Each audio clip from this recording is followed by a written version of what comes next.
Okay, so we're still working on it here, but we got the solution worked out to pretty nicely on the driver's side.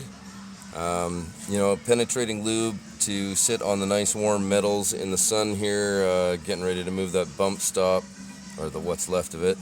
And anyways, it worked, so no seized fasteners, just pulled those out with a 10 mil, nice and easy with that. And once I get this e-brake cable free, then I've managed to, the boots were already cracked at the bottom, right? So I'm just going with that, keep this e-brake cable alive. And I've put the fluid film down here and just work the cable back and forth. And now I can pull it out. If it's really stiff, you get yourself that big fuck off screwdriver and just feed it through the eye on there.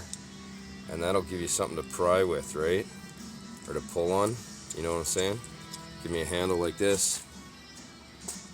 Pull it straight back, and then once you can get it moving with a little fluid film, well, then I can move it back and forth just with my hand as I work it out. But definitely some of the rust started coming out of the cable right away, and so the whole works in there is feeling pretty nasty.